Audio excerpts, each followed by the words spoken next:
Tonight, another judgment debt crisis is looming as the government of Ghana, against government of Ghana. StarTimes claims it has a valid contract for the supply, installation and commissioning of the DTT project in Ghana. But Deputy Communications Minister Atu Sapon insists government has no such obligation to StarTimes. StarTimes has no contract with the government of Ghana or Ministry of Communication. That contract was terminated on the 14th of January 2015. And thereafter, as you are well aware, they went to court trying to put an injunction on the process. That injunction was dismissed. And the process to appoint a new vendor to deliver on our DTT platform is on course. So StarTimes has no contract with government of Ghana or the Ministry of Communication for DTT rollout. In a two-page press release detailing a chronology of events of Ghana's digital migration, StarTimes insists it will be a serious breach of contract to re-award the DTT project contract. So whose position is accurate, government's or StarTimes? This is today's big story with me, Stephen Enti.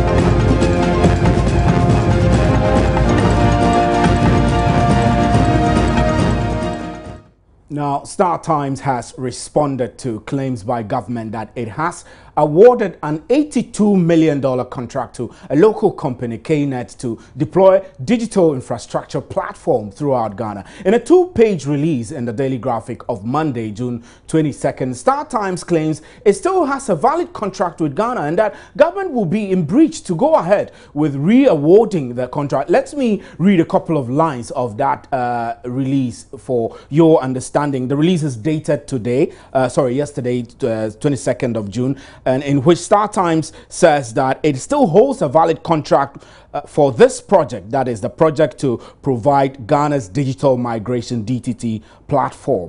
It still holds a contract for this project and therefore takes exception to media reports that the Ministry of Communication has awarded a contract for this same project to another company. Now, it goes on to say that since signing the contract with the government of Ghana in April 2012, StarTimes has assisted the government to assess the China government concessionary loan facility to the tune of $95 million approximately $95 million to finance the project. To ensure timely delivery, it says that StarTimes requested for and received a no objection letter from the Ministry of Communication on the 12th of September 2012. So in conclusion, it says that if the reports that government has re-awarded this contract are true, then Mr. Atu Sapon, that is Mr. Atu Sapon, claimed that government has re-awarded, then it will be a serious breach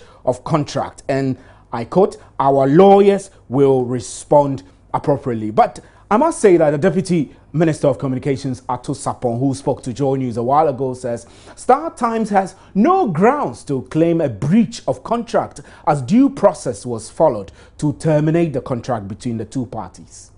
StarTimes has no contract with the government of Ghana or Ministry of Communication. That contract was terminated on the 14th of January 2015.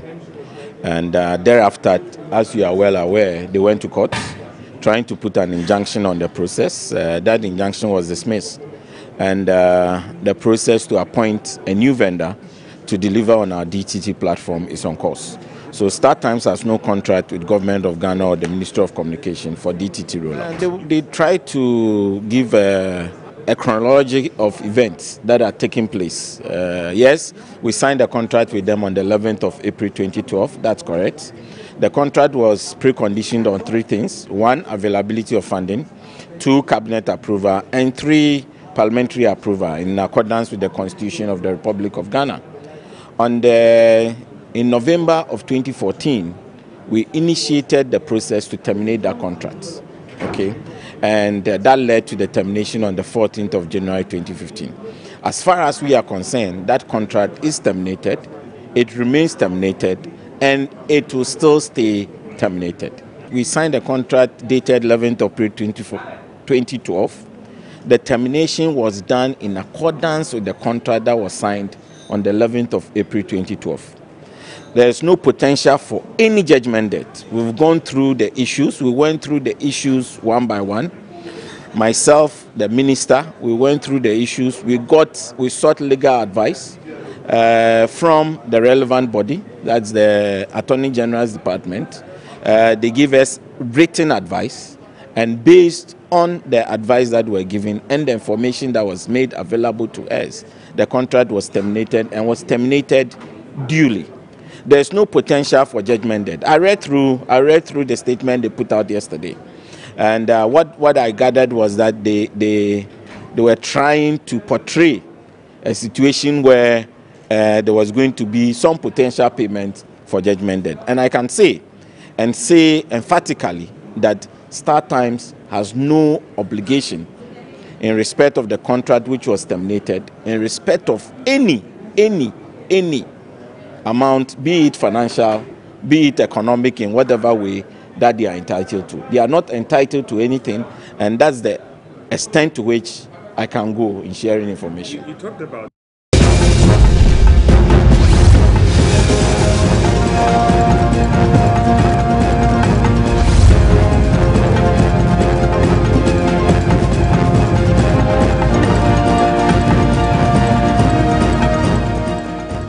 Right, we have not been able to get to the acting general manager of StarTimes Ghana, Nelson Boateng, so we'll have to just leave this here until we're able to engage fully the legal arrangements between the two parties. Meanwhile, tonight, the demolition of structures at Old Fadama has turned political as some NDC executives have angrily reacted to the Accra mayor's decision to flatten the contentious slum dwelling for some 80,000 people. The executives, who are accusing the mayor of not approaching the demolition with a human face, angrily walked out of a meeting with him and some officials of the local government ministry, as well as representatives of the residents. They say Alfred Vanderpoel's action could plunge the party into opposition.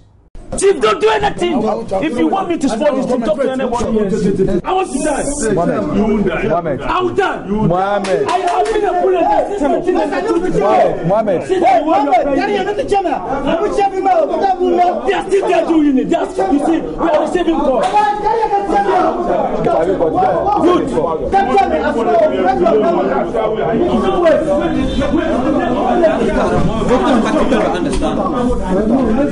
Mohammed, he has called him. He has called him.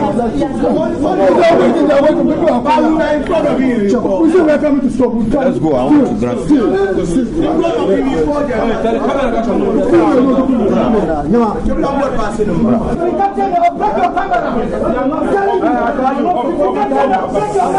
Chief, don't do anything. If you want me to spoil this, talk to anybody. Go. We are not reducing. You can hear me shouting there. He has no human face. That's all. Why? He doesn't feel this man. The mayor of Accra is not having human feelings. Why are you saying that? Yes, he doesn't look. Now he's regretted. Yeah, has he regretted demolishing the He has never regretted the way we put issues on him. He has regretted of doing it. Now you are looking for a way forward to send the people back to home. To send them back to their hometown.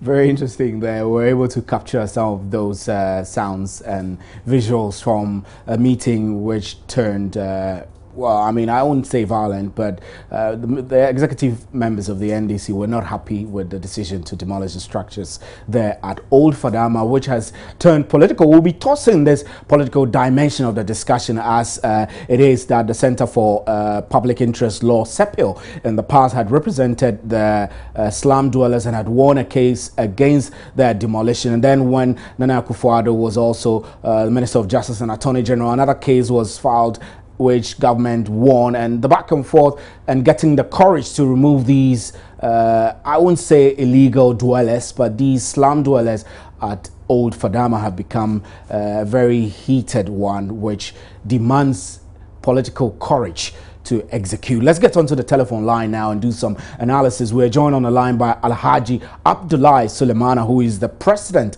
of the Old Fadama Development Association. Alhaji, good evening.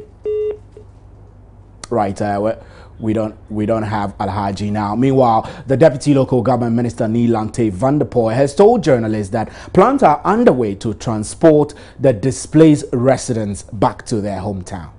Had a meeting, a follow-up meeting. I, the Deputy Regional Minister, the Mayor, NADMO, and others. We've had a follow-up meeting to the meeting yesterday. We agreed on some things. One of the basic issues we agreed is that those who have willingly decided to go back, we're going to make transportation available to them. We're going to make some little support available to them so that they will go back. We've organized already. We're getting some buses that are available. We are asking the executive to get in there and get those people ready, and then they will get back. Two, for those who do not want to go back, but they be affected by the women and children, we are working out an arrangement together, the mayor, the regional coordinating council, NADMO, and we are working an arrangement for them. For now, we are resolving. We are trying to see, and then the third one has to do with the scope. We've agreed on the scope of work to be done now, because we agreed on 100 meters on both sides of the corridor. Apparently, they are claiming the AMA has gone beyond the 100 meters, but we've decided, we've talked. So the mayor is going there with the executive now. We are all going to the side now to look at what has to be done, and then we'll try and make sure we stay within the boundaries of the 100 meters on both sides as have been agreed. I think it's been a good discussion. It's good we've had a discussion so that we'll know what to do. We'll take it from there. Right, so that's Nilante Vanderpoel there. We'll be exploring the political implications of all of this, as it does appear that the people of Old Fadama would have to move to wherever government has designated for them. There have been discussions of whether to move them to Ajing Kotoku, where the chiefs and people of Ajing Kotoku themselves have not necessarily given a green light for residents of Old Fadama to be moved there. So as you heard Nilante Vanderpoel there are plans now to find buses to bus all those who are willing to return back to their hometown. Let's get onto the telephone lines now. Alhaji Abdullahi Sulemana is joining us. He's president of the Old Fadama Development Association. Alhaji, good evening.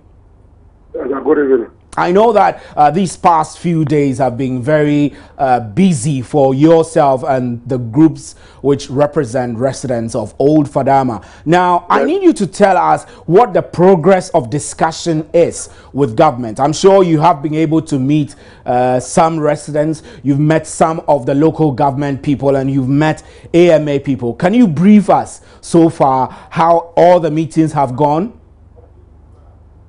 Yes, thank you very much for your listening. Okay, as residents in the community, what we see as a different what we agree. Because if we agree 100 meters, yes, 50 to 100 meters around the lagoon, yes. Now the work started. I think every mathematician will know how 100 meters is. So we want everybody to go and see whether what they have demolished is 100 or not 100. Right. So, Alaj, let me ask you a simple question. Your group, and you represent the residents. You are not happy that instead of 100, let's say 50 on each side of the lagoon, the AMA went ahead to demolish more, maybe about 300 on each side. So what I need to hear from you is that after the demolition, have you had some meetings with the AMA or some meetings with government? Yes, when the team started Saturday, I think at the end of the beginning of the starting, we see that the way the things are going, it's going to be more than what they are demanding. That's right. So we took patience and said that, okay, then although it happened, so let's all agree what we work on that very day. Following Sunday, we say, okay, yes, because the community also have our own task force who are always supporting AMA to do any kind of exercise they want in the community. We are supporting them. So we agree. So when the thing go beyond the boundaries, we say, oh, Mayor, the way things are going, we'll call all the directors of who are directing the machines where you are going, because where the mistake is, we go and make the measurement with the engineer who is in charge of the quality project. So it has been good for the engineer or some of us who go around to make the measurement to sit on the machine, to direct the machine. This is where we put the pillar, this is where we mark the room, this is where we mark the room. But that didn't happen. So the mistake has come. So if the mistake happened, let's correct it earlier. That was Sunday. That didn't happen. So it took us to look, make sure that then whatever it is, then let's call the mayor into order. So we met him, we let him understand that yes, we are Ghanaians. Everybody wants your country to be good. I'm telling you, when we hear that the Kuala Lagoon, they have awarded to quality project, we go directly to the manager to ask him that we want to make sure that any people, even they will take, at least majority should come from the community. We agree. In my office of Federal Development Association, we submitted 150 application letters. When you go to quality and ask, you see. So we are against the development or the setting or whatever they are going to do there. We are not against it. Right. So Alaj, what are you doing now? I know you just explained to me why you are unhappy about some of the measures that were taken. But right now, the AMA did demolitions yesterday. They went ahead again today to do more demolitions. So what are you doing? Are you just going to sit down and wait so they just run down your residence and then your people will have nowhere to stay? No. We are still pushing, making sure that although we are law abiding, we are not going to take the law to our own hand. We are not going to do anything. We will have the government, we will harm ourselves, but we will make sure that, because today, meeting upon meeting, as you called me in the afternoon, I told you that about the time you want me to be at the studio, we will have another meeting. As we speak now, we are another meeting to try to make sure that the man should make sure, the other men should make sure that we should stop the work for us to have the stakeholders meeting.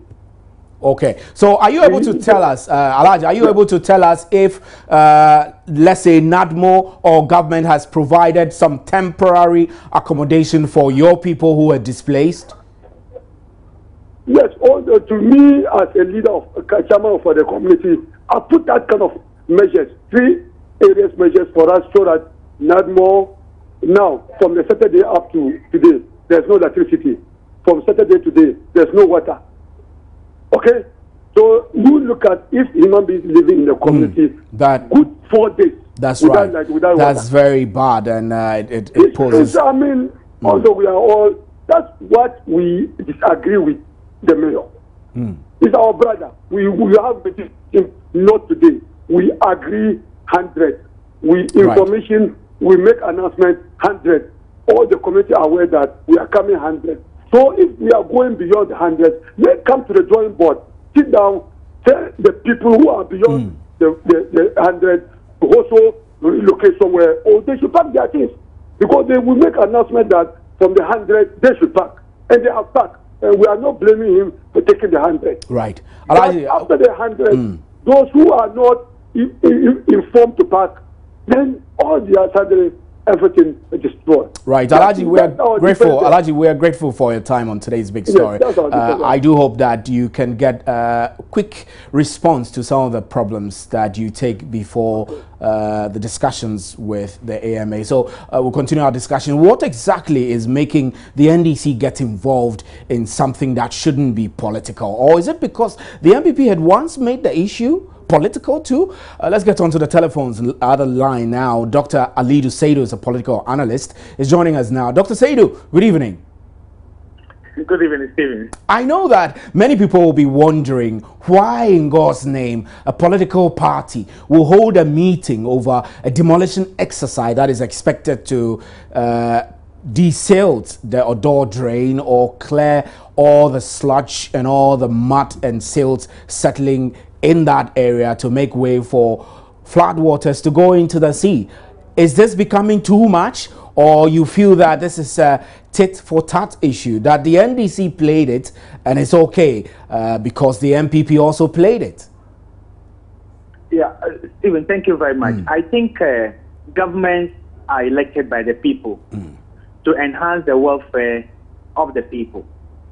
So the policies that governments implement, formulate and implement, are generally geared towards enhancing the welfare and making lives better for the people. For the people. And political parties become government when people give them the mandate. So it is a very dicey issue. You get the mandate from the people to serve the people. So if you serve the interests of the people, you continue to get your mandate. Your confidence is continuously reposed on you to govern. If you fail to serve the mandate of the people can vote you out of power.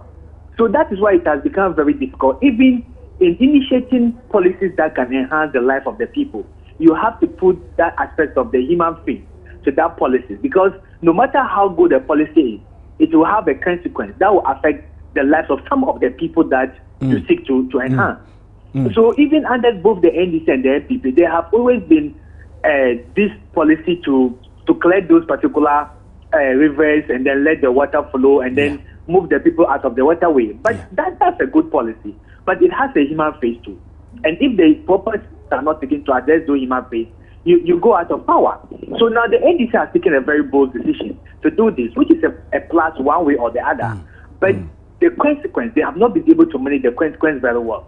And people who are affected by this policy will take a bold decision as whether they are going to vote for the party or leave the party 2016. So, Dr. Saidu, NPP, which is the opposition party, is also very smart. They want to take advantage of the people who will be disaffected and who will be disaffected and displaced by this policy, and welcome them to their fold. So you see the tit for tat going on between the two. That's right. One is on the verge of losing people because of taking that bold decision, and the other is on the verge of taking a huge political capital out of the whole situation and getting people for that same policy.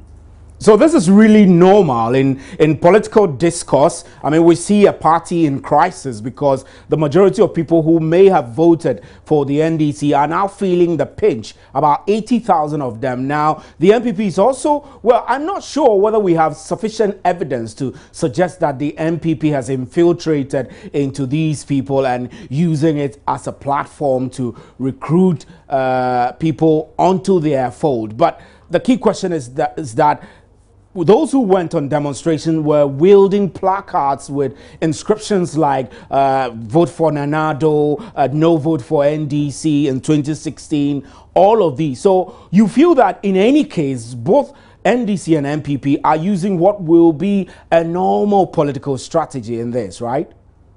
Yes, I agree completely. There is no evidence to prove that the NDC, for now, that the NPP infiltrated the ranks of the disaffected inhabitants. But if I'm as a political strategy, I will always look for an opportunity that will turn the heat on my enemy. Especially given the history the NPP has gone through over the past month, the heat has been on the NPP. So if I get an opportunity as a political strategy, I will always look for an opportunity that will turn the heat back on the government.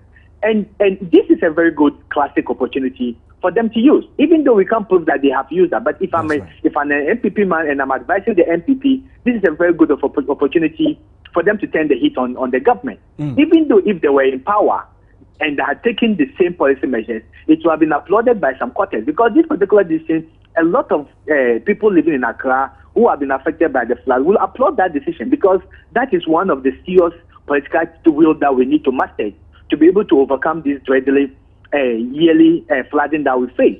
So some people will place with it, but those who are affected, the political, that is the human face aspect, resettlement, compensation, and all those things have not been brought into the picture yet. So people will be disaffected. And if I'm a political opponent, I will take advantage of the situation and turn the heat on my opponent.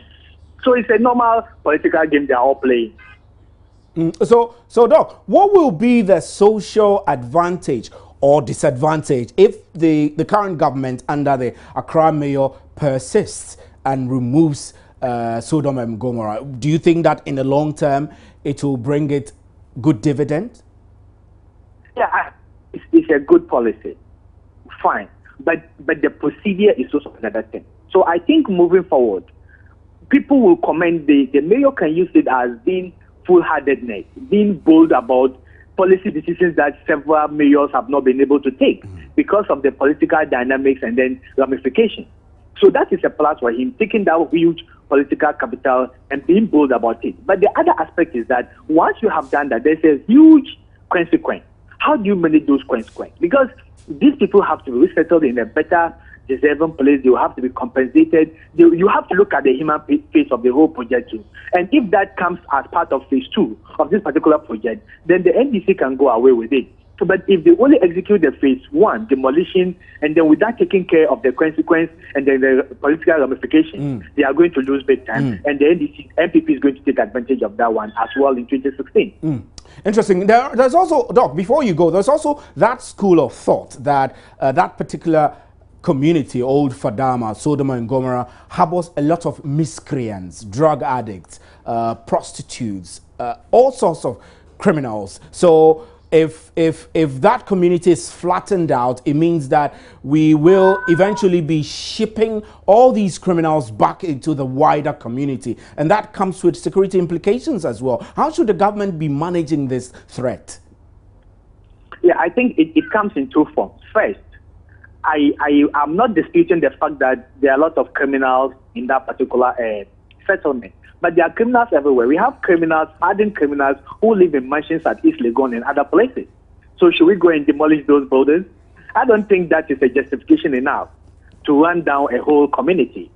But even if there are elements there is huge security implication. I agree with you that if they were contained in those particular environments, that would be better. But now that they are unleashed to the wider community, people will expect that maybe there will be increase in crime rates and several other things, because these particular people who were contained are now in the wider society and they can cause harm to people. But having said that, you cannot just demolish the whole community because you suspect or there are people of that kind living. There are people of that kind living in every community. But it's our ability to live on top of the job and then to have our security measures put in place that can fight it. But it is not a starting point to demolish a whole community. Right, Dr. Ali Dusaidu, we're extremely grateful for your time on today's Big Story. We were unable to get to the Deputy Minister of Local Government, Nielante Vanderpoel, who earlier agreed to speak to us to give us some dimensions of what is happening. We're told that he is being held up in a meeting all afternoon, and that's why he couldn't join us. My name is Stephen Anti, and we're grateful that you could make time to join us on today's Big Story. We'll be up next with Joy News Interactive. Do stay.